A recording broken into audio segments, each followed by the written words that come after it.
25enne rugbista trovato morto in casa, shock nella sua Treviso e a Silea dove giocava e insegnava ai bambini. A stroncarlo un malore improvviso, non si esclude l'autopsia.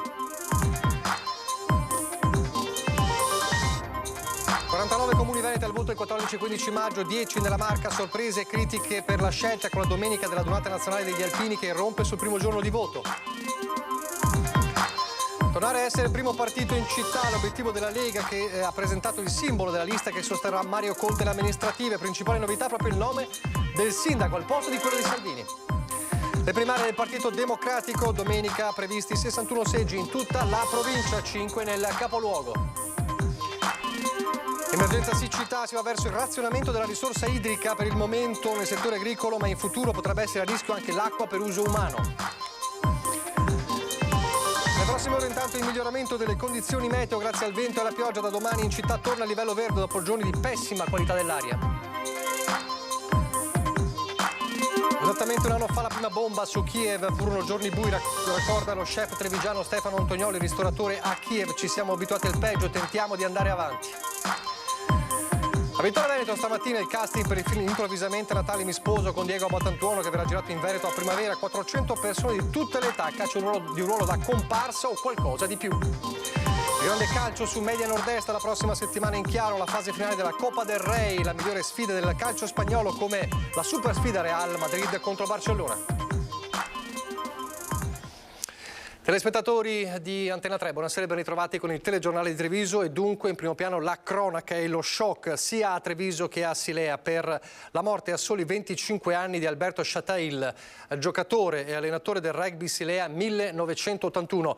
Il malore durante il sonno, non si esclude l'autopsia.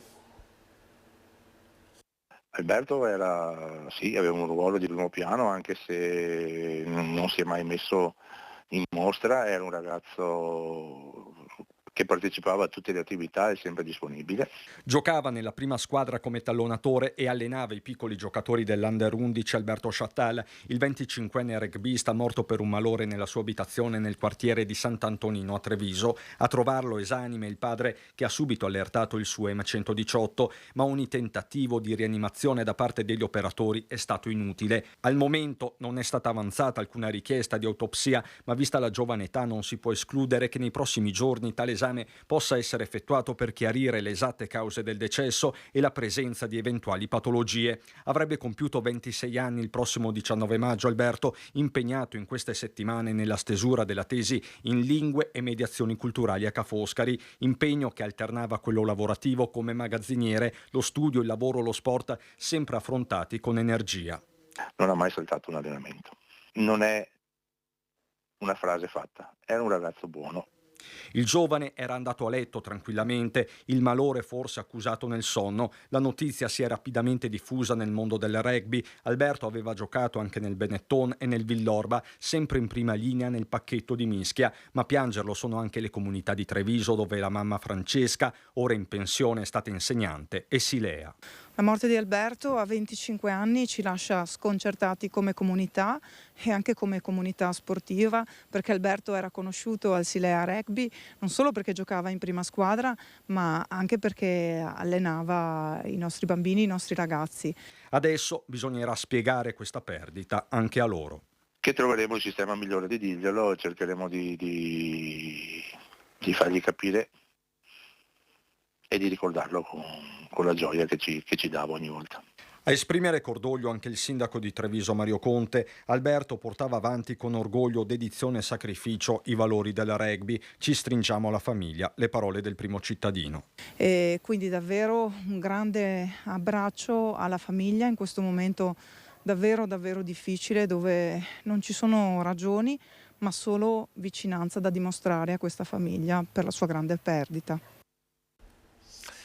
La tragica fine, la scioccante fine del 25enne, lo shock ieri invece per l'aggressione al Turazza. Sta bene il 17enne colpito con un coltello da un 16enne. Le indagini vanno avanti con la polizia che ha sentito diversi compagni di scuola. Sentito informalmente, il 17enne accoltellato ha confermato la ricostruzione della prima ora. La lite sarebbe nata per uno screzio su chi avesse messo i soldi nella macchinetta del caffè. Minuto dopo minuto la polizia sta delineando il contesto e il quadro dell'aggressione shock avvenuta all'istituto Turazza in pieno mattino. Gli agenti hanno sentito anche nelle scorse ore i compagni di scuola presenti all'aggressione, gli stessi che nell'immediatezza avevano parlato di sangue ovunque. Il 16enne di origini albanesi che ha estratto il coltellino e ha colpito il 17enne di famiglia marocchina ora si trova nei guai per lesioni con un fascicolo aperto presso la procura dei minori. Insomma, un battibecco finito male ma che poteva finire molto peggio. Il coltello non ha colpito organi vitali e il 17enne dopo qualche ora al pronto soccorso, come confermano dall'ULSS 2, è stato rimandato a casa con qualche ferita superficiale, un fatto che interroga per certi versi inedito in una città come Treviso. Devo dire che è un episodio che ha lasciato, credo, tutti quanti noi abbastanza scioccati. Quando poi veniamo a sentire appunto notizie come queste, devo dire che ci lasciano sempre più perplessi, perché vuol dire che qualcosa sta sfuggendo, non nella scuola, perché a scuola veramente i ragazzi sono pressoché blindati, però la realtà è che fuori qualcosa probabilmente si è ingrippato in un meccanismo anche forse educativo, o forse in messaggi educativi che non sono più così corretti come probabilmente lo erano in passato. Un'iniziativa di prevenzione, dice l'assessore, non può prescindere dalle famiglie. Certo, l'impresa si fa sempre più ardua. Operiamo con i genitori perché abbiamo capito che ormai è sempre più necessario il collegamento diretto con le famiglie, perché poi sono loro che trasferiscono anche ai figli, e quindi su questo ci stiamo muovendo tutti coordinati. Però la realtà è che i tempi sono molto difficili e probabilmente i messaggi proprio di un contesto generale, sociale, sono dei messaggi ormai un po' fuorvianti. Torneremo alla cronaca fra poco, apriamo la pagina politica partendo dalle elezioni amministrative con il voto che irrompe sulla donata nazionale degli alpini di Udine, sorprese e critiche trasversali dalla politica per la scelta e poi l'amarezza anche delle penne nere che dicono ci siamo sentiti poco considerati. Io sono convinto che, vista la sensibilità e l'attenzione di questo governo e del ministro Piantedosi, non ci saranno le elezioni in corrispondenza della donata degli alpini, anche perché sono io stesso che sono candidato, che voglio andare a celebrare gli alpini, tra l'altro in una donata molto sentita che è quella di Udine. Un mese fa Mario Conte confidava nella sensibilità del governo, poi è arrivata la doccia fredda del Consiglio dei Ministri. A donata o meno si vota il 14 e 15 maggio, peccato che la domenica sia in programma la sfilata delle penne nere a Udine. In una città a profonda vocazione alpina come Treviso non è un dettaglio di poco conto sul fronte affluenza e si potrebbe dire lo stesso a Vicenza. Accusato il colpo, al sindaco e presidente di ANCI Veneto non resta che incassare con aplomb inglese. A salvare la situazione ci sono il doppio giorno di voto e la vicinanza con l'evento. È qui a Udine, quindi abbastanza vicina, quindi chi vuole la sera fa tempo rientrare, oppure c'è il lunedì per esprimere il proprio voto. Certamente se fosse stata un'altra domenica sarebbe stato meglio anche da un punto di vista logistico per tutti, però insomma è stata decisa questa data. Probabilmente qualcuno mancherà alle urne causa adunata, però dico i numeri importanti sono quelli che la politica riesce a convincere attraverso atteggiamenti e proposte responsabili. L'amarezza è innegabile tra gli alpini. Noi non possiamo che prenderne atto da un lato, ci dispiace dall'altro che non si sia tenuto conto, come altre volte era stato fatto, che la donata nazionale alpini è una donata ovviamente che impegna e coinvolge tantissime persone, non solo alpini. È stata un po' una sorpresa questa data perché le informazioni che avevamo era che si stava lavorando per la data del 7, dopodiché si è deciso per il 14, evidentemente saranno state tenute in considerazione tutte anche queste cose, però sì, all'inizio ci ha lasciato un po' perplessi questa data. Alla fine insomma la metabolizziamo subito, andiamo avanti e ripartiamo. Avessimo avuto un'altra data avremmo avuto meno preoccupazioni. Si vota anche il lunedì, ci sarà modo di recuperare, di fare in modo che anche chi andrà alla manifestazione possa tornare in tempo per votare. Per il lunedì c'è tempo di tutti per poter rientrare e poter svolgere anche il proprio dovere da cittadini. Insomma, l'affluenza resta un'incognita. In ogni caso c'è il rischio di un ingorgo alle urne lunedì 15 maggio. Da qualunque parte la si veda, la scelta sembra a tutti infelice. Io credo che il governo avrebbe dovuto riflettere con più attenzione. Siamo in un momento in cui la gente sta lontana dalle urne, dai seggi, rischia di essere un elemento che penalizza. Così come anche il fatto di organizzare queste elezioni con le scuole ancora aperte. Insomma, se era un'altra data era meglio. Il voto con l'adunata e poi l'annoso problema, lo ha anticipato Zorzi nell'intervista in questo servizio, del voto con i seggi nelle scuole. Gli sfidanti di Mario Conte su questo doppio fronte tra perplessità e anche proposte come quella di Nicolò Rocco, che lancia una petizione per trovare siti alternativi alle aule scolastiche.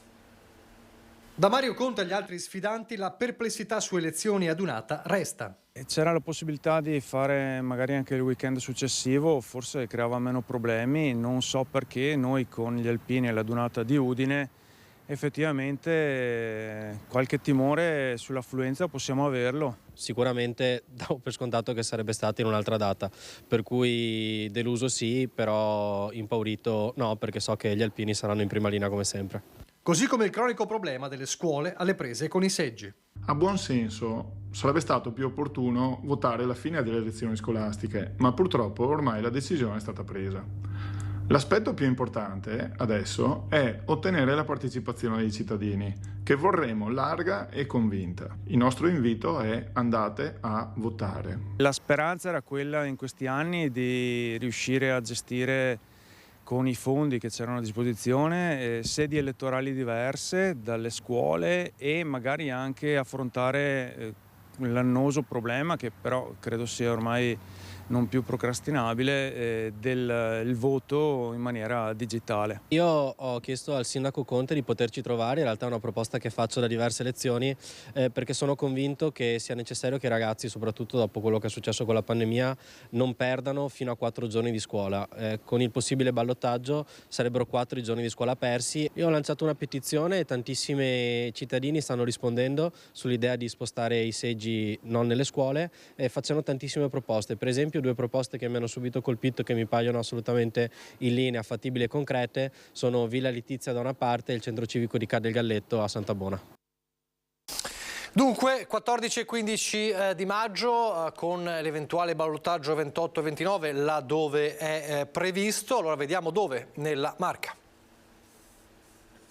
Sotto i riflettori c'è Treviso, certo, ma la sfida al voto alle amministrative 2023 racconta di più fronti anche negli altri comuni chiamati alla battaglia elettorale. 14 e 15 maggio alle urne, eventuale ballottaggio il 28 e 29 maggio, 10 le amministrazioni chiamate al rinnovo. Oltre al capoluogo, appuntamento atteso anche a Vedelago, l'altro comune di questa tornata sopra i 15.000 abitanti. Non servirà il ballottaggio a San Biagio di Callalta, Mota di Livenza, Marino di Piave, Istrana, Castello di Godego, Moriago della Battaglia. Infine Arcade, al voto dopo la scomparsa del sindaco Fabio Gazzabin, e Nervesa della Battaglia, che nel luglio dello scorso anno ha visto cadere l'amministrazione. Liste, nomi, scelte, candidati, strategie, la corsa è già iniziata. E così anche i tentativi per riportare la gente a votare. Tentativi ormai disperati, la lezione delle regionali in Lazio e Lombardia lo sta a dimostrare. Certo, le comunali da sempre sono un altro terreno di gioco, anche sul fronte affluenza, ma c'è poco da stare allegri.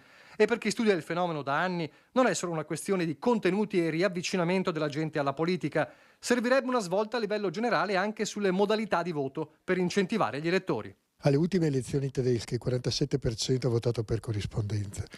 Nelle ultime elezioni americane tra advance vote, cioè il voto nei 15 giorni precedenti, voto per corrispondenza eccetera, ha votato quasi il 60%. In epoca contemporanea il cosiddetto voto al seggio non è più di moda, tra virgolette, non è più la modalità che è valsa per l'800 e il 900. Quindi pensare a concedere 15 giorni in anticipo per il voto, a consentire a chi è fuori comune di votare nel comune dov'è e non nel comune di residenza, aiutare gli anziani. Ecco, ci sono 1000 cose che si possono fare invece di starnazzare sempre che la gente non va a votare. Strategie, affluenza, liste. Allora, stamattina l'abbiamo visto anche nella nostra prima edizione, la presentazione del simbolo della lista della Lega che sosterrà ovviamente Mario Conte alle amministrative. L'obiettivo del Carroccio è tornare ad essere il primo partito in città e la principale novità del simbolo è proprio la presenza del nome Conte al posto di quella del segretario Salvini. C'è il leone di San Marco, il simbolo della Lega e la Liga, ma la novità nel simbolo della lista del Carroccio che appoggia la corsa di Mario Conte alla riconquista di Cassugana sta proprio nel suo nome che campeggia al posto di quello del segretario Salvini. È una scelta che è stata condivisa, una scelta che è stata fatta anche nelle altre città proprio perché si vuole dare un'impronta territoriale importante. E lo stesso segretario ha inviato un videomessaggio dove arringa i suoi. Conto che Treviso sia uno dei risultati più straordinari per la Lega delle prossime amministrative. Sotto la loggia dei 300 ci sono tutti i big veneti e trevigiani del partito. Mancano Zaia, impegnato all'inaugurazione dell'anno giudiziario, e Gentilini, fermato da un raffreddore, per rilanciare il riscatto della Lega dopo la batosta delle politiche. L'obiettivo è chiaro. Quale miglior occasione per ricompattare le linee, le forze e dimostrare a tutti che la Lega è il primo partito in città, se non le amministrative di Treviso. Se volete, io a questo gioco ci sto. E così tutti a spingere militanti e candidati a battere il territorio casa per casa. Andare a votare, ma soprattutto votare Lega, perché la Lega potrà tornare ad essere il primo partito di questa città. Noi ci lavoreremo a testa bassa insieme ai nostri militanti, insieme alle nostre sezioni, portando all'interno della lista le migliori professionalità. Il voto si conquista andando casa per casa, ma non è solo una conquista del voto, è andare ad ascoltare la gente, a sentire i problemi della gente, perché quando fai politica, se poi ascolti le istanze dei tuoi cittadini, della gente che ti avvicina, riesci anche a capire quali sono i bisogni e quali sono le esigenze. La vera sfida è far tornare la gente a votare. Treviso è una città che comunque è prima in molte cose, è prima la città più leghista d'Italia, è una città che ricicla più di tutti, è una città che ha una provincia che ha molti meriti e quindi sono convinto che sarà anche una provincia e una città che porterà molta gente a votare. L'impegno c'è, ritorniamo a parlare con i cittadini. Ci sono tutti i presupposti per ritornare ad essere il primo partito di Treviso, ma anche per ricominciare a riscalare il gap che c'è stato soprattutto con Fratelli d'Italia. E sulla presenza di due liste con il nome Conte, quella personale del sindaco e quella della Lega, e su quale delle due prenderà più voti, profetizza il padre nobile della Liga. Certamente prenderà di più la Lega, secondo il mio punto di vista, come nel 2018 siamo stati il primo partito e il secondo partito è stato la lista Mario Conte sindaco. Quindi credo che questo sia fondamentale e importante. I cittadini hanno sempre creduto alla Lega e credo che anche questa volta, visto anche il lavoro di Mario Conte e della sua giunta, abbia ancora riscontro positivo. Vedremo se la profezia di Gobbo sarà esatta o se ci sarà il sorpasso della lista del sindaco. Intanto domenica un'altra tornata elettorale, ma non è quella delle amministrative, ma è importante, è la tornata elettorale per le primarie del Partito Democratico. Nella Marca tutto è pronto per votare alle primarie. La prossima domenica inizia la sfida Bonaccini-Schlein per la segreteria del Partito Democratico dopo il voto nei circoli in cui il governatore dell'Emilia-Romagna ha ottenuto il 52,87% mentre la deputata il 34,88%, staccando nettamente gli altri aspiranti Gianni Cooperlo e Paola De Micheli. Che primarie saranno? Ma mi auguro che siano primarie partecipate come sono state quelle in passato, che sia un grande momento di mobilitazione del nostro popolo. La fase che viviamo come partito, ma in generale per la democrazia del nostro paese, visti i dati anche dell'astensionismo, non è semplice. E quindi l'appuntamento di domenica è un appuntamento assolutamente non banale. Noi siamo l'unica forza politica, e lo rivendichiamo con grande orgoglio, l'unica forza politica che affida alla partecipazione popolare la scelta della persona che sarà chiamato poi a guidarla. Quindi da questo punto di vista io mi auguro che ci sia una risposta importante da parte della nostra gente e che si riesca poi con quello che sarà la scelta che faranno gli elettori ad avere un partito democratico più forte in grado di essere rilanciato anche in un territorio non facile come quello della provincia di Treviso. Tutti hanno la possibilità di votare, non è necessario essere iscritti al Partito Democratico. Si vota con questa scheda, basta mettere una X sul nome di Stefano Bonaccini o di Elly Schlein, e basta votare portando 2 euro, quindi versando un contributo di 2 euro che serve a coprire le spese organizzative, e ovviamente con un documento di identità e la tessera elettorale. 61 sono i seggi dislocati su gran parte della provincia di Treviso grazie al lavoro di centinaia di volontari. Per dare la possibilità a tutti i cittadini della provincia di Treviso di recarsi in un seggio il più vicino alla propria abitazione e poter esprimere questa scelta. Il Partito Democratico conta in una grande partecipazione. È intanto arrivato anche una nota del candidato civico del centro-sinistra Giorgio De Nardi proprio sulle primarie. Ha detto De Nardi: l'augurio va a entrambi i candidati con la convinzione che si possa immediatamente lavorare insieme alla nuova dirigenza nel modo migliore per il bene di Treviso. De Nardi ha detto che non voterà in quanto civico, ma seguirà con attenzione le elezioni e si presenterà nei seggi per incontrare i cittadini che desidereranno conoscerlo. Queste le parole di Giorgio De Nardi. Adesso c'è la pubblicità, ma restate con noi ancora in diretta. Torneremo a parlare di cronaca, l'emergenza siccità, un anno di guerra, tante altre cose ancora.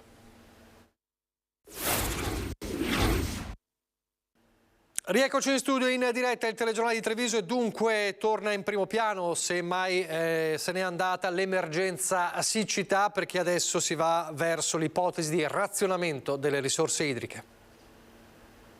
È ovvio che se continuiamo così, insomma, la difficoltà di poter reperire acqua anche per il consumo umano è probabile, ovviamente non adesso, non è un'emergenza attuale, ora è un'emergenza agricola. Siccità, per il momento l'emergenza riguarda l'agricoltura, ma nei prossimi mesi è probabile che ci saranno problemi anche per l'acqua potabile.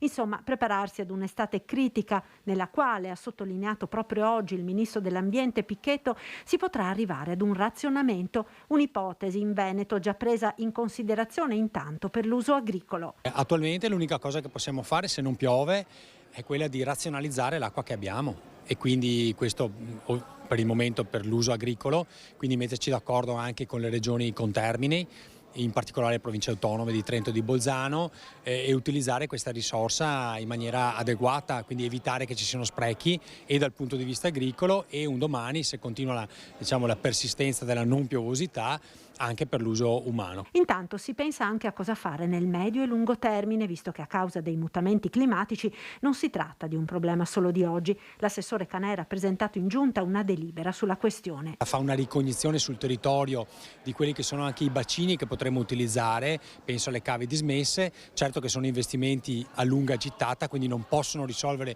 il problema nell'immediatezza, però è anche vero che da qualche parte bisogna cominciare, perché il problema della mancanza di risorsa idrica non è un problema soltanto contingente, ma lo sarà anche per i prossimi anni. Ed in prospettiva è già stato avviato un coordinamento con le associazioni degli agricoltori per valutare quali siano le produzioni strategiche. Dobbiamo anche pensare a uno scenario difficile, il nostro compito è quello di progettare e prevedere anche dei scenari difficili. Quindi addio mais, riso? Non dico addio, però bisogna capire che se l'acqua è quella va spesa e riutilizzata nelle culture che magari con meno acqua danno di più. Intanto la Regione e la Protezione Civile regionale hanno diramato uno stato di attenzione per forte vento nelle prossime ore, è probabile anche l'arrivo di qualche goccia di pioggia, insomma soprattutto il vento e il cambiamento delle condizioni climatiche da un certo punto di vista consentono il miglioramento della qualità dell'aria, con anche un cambio di zona per Treviso. Che rientreremo in zona verde. Zona verde da domani dunque. L'ufficialità dell'assessore all'ambiente del comune di Treviso Alessandro Manera è arrivata nel pomeriggio e l'aria irrespirabile di questi giorni comincerà a preoccupare di meno. Dal punto di vista respiratorio cosa possiamo dire? Alla gente ovviamente se ritiene che l'aria sia un po' pesante, le mascherine possono essere utilizzate tranquillamente all'esterno e sono un filtro che possono aiutare. In secondo luogo noi ci auguriamo che adesso col cambio delle condizioni meteorologiche, poi con la pioggia questo viene slavato e per cui dopo il problema non esiste più. La mascherina ancora ottimo strumento di difesa non solo contro i virus ma anche contro lo smog, secondo il direttore generale dell'US2. Quindi credo che questo venga utilizzato su base volontaria, magari in qualche situazione di questo tipo, ma non siamo certamente come i giapponesi che la usano quotidianamente. La Guardia di Finanza di Treviso ha denunciato un imprenditore tessile di origine straniera per il reato di omessa dichiarazione, ottenendo dal Tribunale un provvedimento di sequestro di beni fino a 472.000 euro. Le indagini scattate da una verifica fiscale avviata dai finanziari del gruppo Treviso a contrasto delle imprese tessili cosiddette apri e chiudi hanno portato ad accertare che nell'anno d'imposta 2018 l'indagato, titolare di una ditta attiva nel confezionamento di capi di abbigliamento con clienti non solo nella Marca ma anche a Padova e Vicenza, aveva ottenuto ricavi netti per circa 700.000 euro senza però presentare le dichiarazioni fiscali. Esattamente un anno fa la prima bomba su Kiev, e a Kiev continua a resistere e ad andare avanti il ristoratore trevigiano Stefano Antoniolli. Quella mattina alle 5, me lo ricordo anche adesso, alle 5 di mattina, ho telefonato un'amica di mia moglie che ha detto hanno cominciato a bombardare. E noi dalle 5 mattina poi abbiamo cominciato a vedere tutti i social media che c'era appunto il discorso del presidente russo, poi hanno cominciato a far vedere le prime bombe cadute, i primi razzi caduti, e da lì c'è stato, diciamo, il periodo più buio che abbiamo vissuto, e soprattutto il primo mese è stato anche i primi 3 mesi sono stati parecchio bui.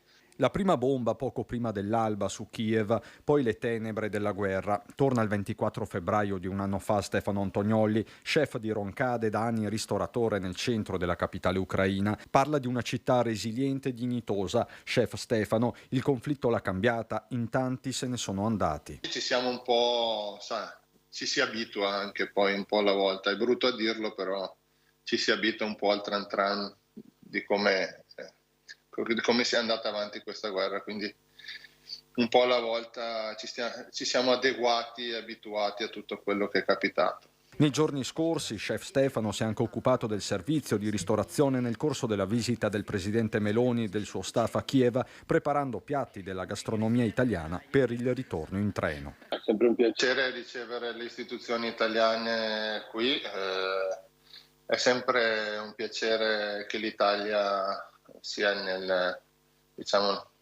rating mondiale, che si faccia sentire. Si vive con l'ansia a Kiev e in tutta l'Ucraina, ma Stefano Antoniolli ha scelto di rimanere nel suo ristorante gestito con la moglie. Ai parenti e amici in Italia manda un messaggio. Io sono qua per scelta, ho scelto di rimanere qui, quindi che spero che non si preoccupino più di tanto. Sono sempre qua, vivo, vegeto, sempre disposto ad andare avanti, a tenere duro, ad aiutare, poi quello che viene e va bene così, andiamo avanti, sempre forti.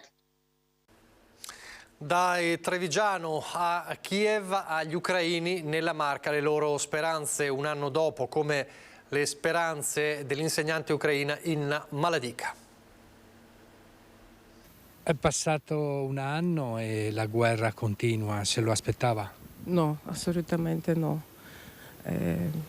Speravo anche io, almeno io, che non so, qualche mese riusciamo a risolvere questo problema, però ho capito che questi vanno avanti senza, anche secondo me non hanno possibilità, però vanno avanti lo stesso, come testardi, non so se il termine è giusto. Inna l'avevamo incontrata con i suoi ragazzi un anno fa nella classe dove insegna l'italiano. Il conflitto era appena iniziato. All'epoca si parlava di guerra lampo, l'aspettativa era questa. Qua non si può fermare sul metà strada, perché sappiamo bene che continua da 2014 e io speravo sempre che questa guerra non va mai, non si allarga questo fronte, questo conflitto, sperando su ragionamento di, non so, governo russo e popolo russo.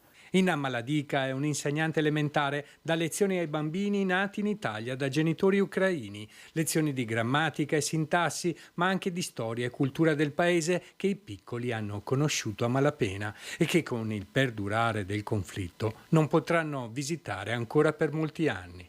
Lo spiraglio della pace per gli ucraini sembra ancora lontano, la loro speranza è di vincere la guerra con l'aiuto degli europei. Perciò secondo me qui bisogna combattere e loro devono capire, devono ritirarsi, è mia opinione personale. Voltiamo pagina, cerchiamo di sorridere un po', parliamo di cinema, parliamo del film Improvvisamente a Natale mi sposo, contro gli altri Diego Battantuono, che verrà girato in Veneto a primavera. Sono iniziati un po' anche nella Marca e non solo nella Marca i casting alla ricerca di ruoli da comparsa o chissà. Noi siamo andati questa mattina a Vittorio Veneto, erano oltre 400. Perfetto. Grazie. Arrivederci. Buongiorno. Salve. Ciao. Grazie. Una piccola folla all'ingresso di Fab Lab a Vittorio Veneto ha animato la voglia di far parte del cast di Improvvisamente a Natale mi sposo, produzione Notorious Picture che sarà girato a San Vito di Cadore dall'8 marzo al 15 aprile.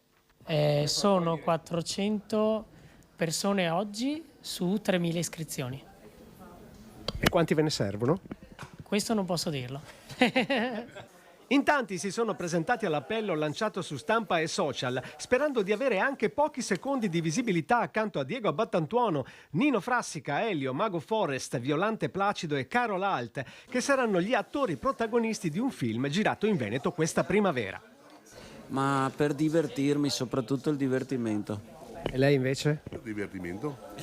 Non per soldi. No, soldi. A cosa puntate? A riuscire a avere un piccolo ruolo.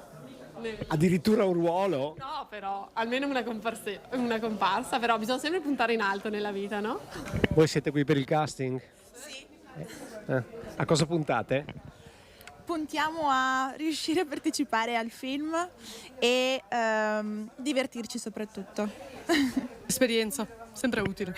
Ma puntate a un ruolo o una comparsa? Beh, quello che viene noi prendiamo. Eccolo là, 172, non l'ho scritto a penna così? Così e fra quanto entra?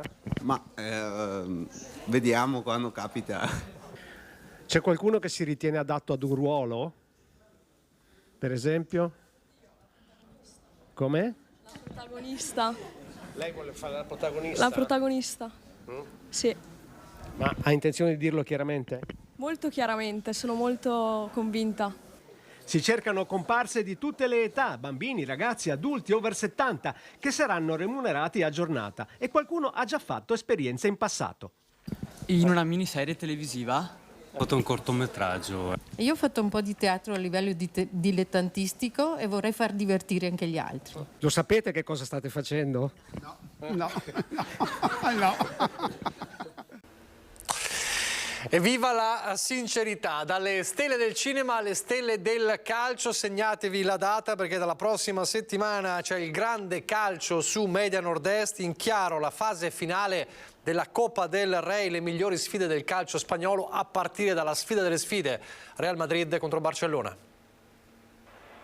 Real Madrid-Barcellona, il classico della Liga spagnola in diretta su Telenord-Est il prossimo 2 marzo, il grande calcio iberico nelle vostre case. Benzema contro Lewandowski, Luka Modric contro Gavi, Carlo Ancelotti contro Xavi, le Merengues di Madrid contro i Blaugrana di Barcellona, il grande calcio spagnolo sarà su Telenord-Est. Il gruppo Media Nord-Est ha acquisito in esclusiva in chiaro i diritti per la fase finale della Coppa del Rey, l'equivalente della Coppa Italia. Le squadre spagnole più forti, impegnate per conquistare il prestigioso trofeo, saranno visibili comodamente da casa grazie al gruppo Media Nord-Est che le trasmetterà nel suo canale Telenord-Est, da sempre votato al calcio e allo sport.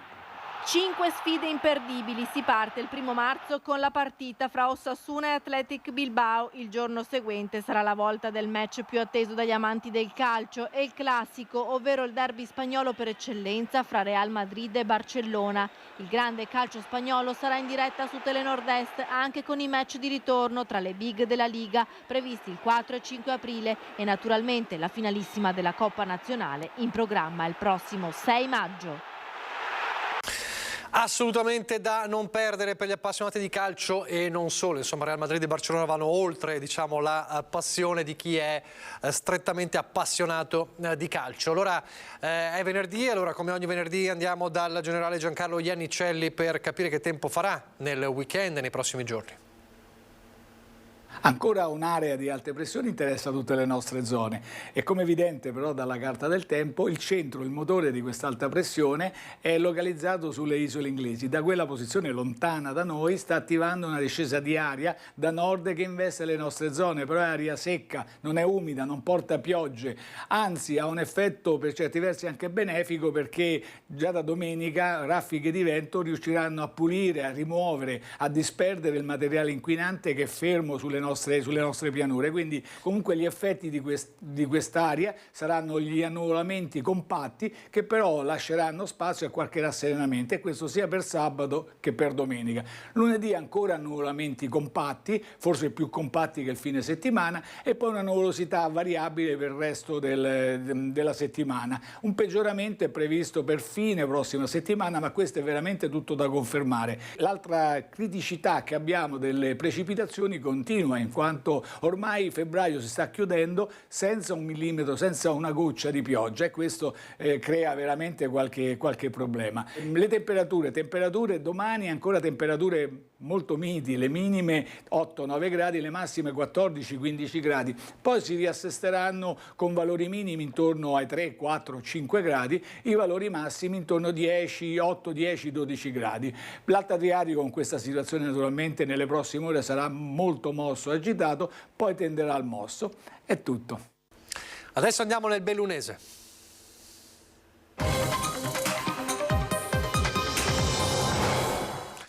Ripartiamo dal lavoro, ripartiamo dalla questione Safilo, giornate di assemblea dei lavoratori allo stabilimento di Longarone dopo la conferma del disimpegno della proprietà che non ritiene più strategico il sito sul quale investì nel 2019 e che oggi è in vendita.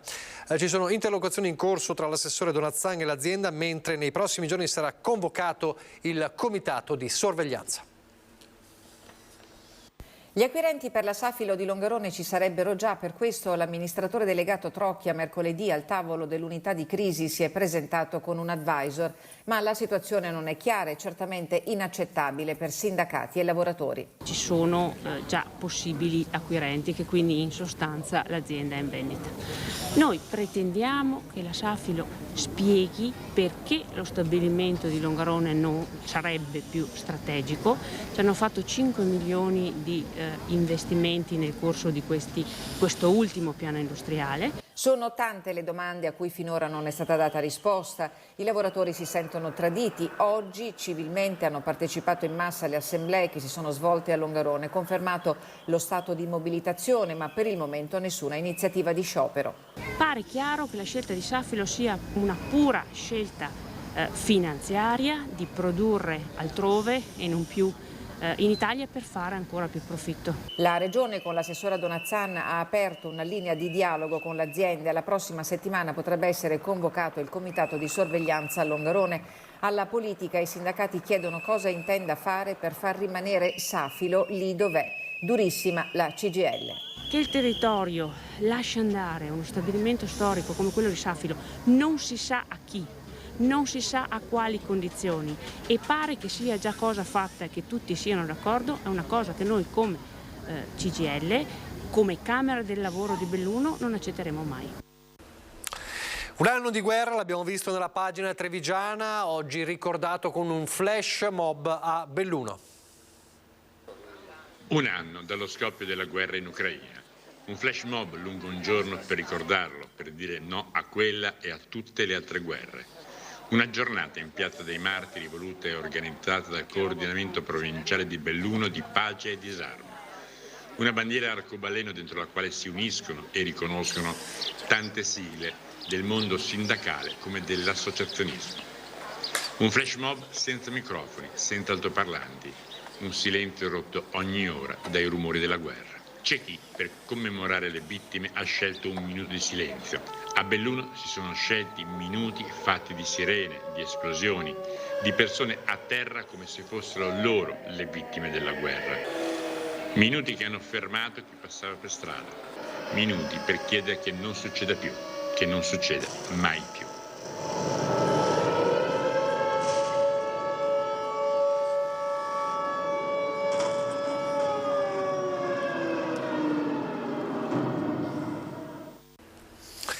No maxi strutture ricettive in alta quota, ma una nuova offerta turistica basata su piccoli manufatti sostenibili ed ecologici, amovibili e green. Questo è quello che si propone di realizzare la Regione Veneto con un progetto di legge che permette ai comuni di pianificare strumenti moderni ed ecologici di accoglienza turistica, stanze panoramiche o case sugli alberi in quota per consentire, come già da tempo si fa altrove, una possibilità di fruizione diversa del territorio nell'ottica di un turismo esperienziale sostenibile. Questa è dunque la proposta della Regione del Veneto. E poi c'è un'altra proposta, quella del piano di riordino territoriale.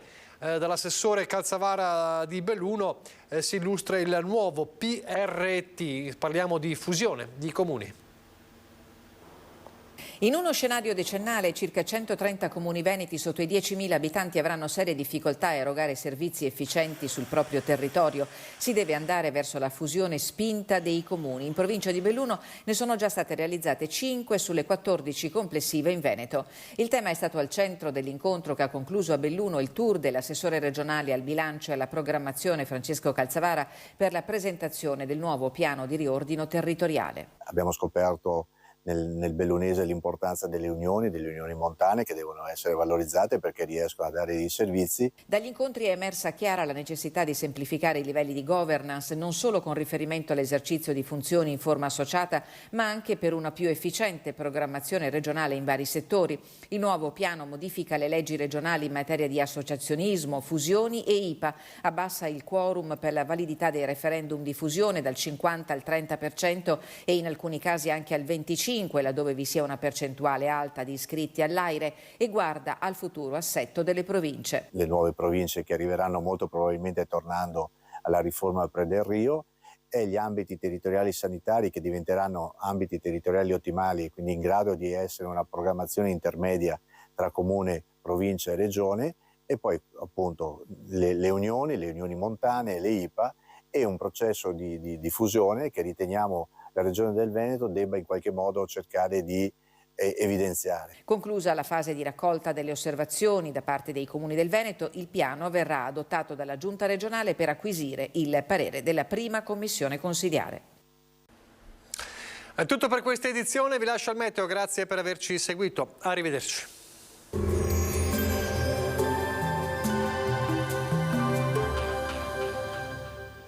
Entra nel mondo Lolato. Da oltre 40 anni un team di professionisti per migliorare la qualità della tua vita. Centro del piede con servizi di podologia, laboratorio per la produzione di plantari e calzature su misura. Benvenuti al meteo. Solo qualche disturbo sul nostro territorio, ma il clima mite alle ore contate a causa di un'irruzione di aria artica. Da domenica attesi venti intensi e brusco calo termico. Vediamo insieme il dettaglio. Sul Veneto la grafica di sabato 25 febbraio ci mostra una situazione buona, tuttavia avremo nubi più significative sulle zone montane e localmente anche in pianura. Precipitazioni possibili in giornata sui monti e sulle prealpi. Entro sera non esclusi occasionali fenomeni sulle zone costiere. Venti tesi da direzioni variabili. Temperature ancora stazionarie e gradevoli, minime tra 4 e 9 gradi, massime invece tra i 12 e i 16 gradi. Ci spostiamo ora sul Friuli Venezia Giulia. Avremo cielo coperto con possibili piogge, specie sulla costa, sul Carso e sull'Isontino, altrove momenti asciutti e soleggiati. Temperature minime tra 6 e 8 gradi, massime sui 12-13 gradi. Infine diamo uno sguardo alla situazione del Trentino Alto Adige, dove avremo tanto sole ovunque, solo con dei temporanei annuvolamenti. Temperature minime intorno allo 0, 3 gradi all'incirca, massime sui 16 gradi. Dal meteo di Antenna 3 per ora è tutto, grazie per l'attenzione, arrivederci.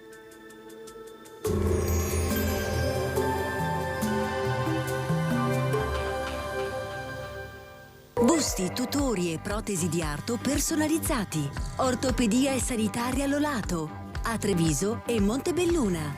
Lolato, soluzioni per star bene.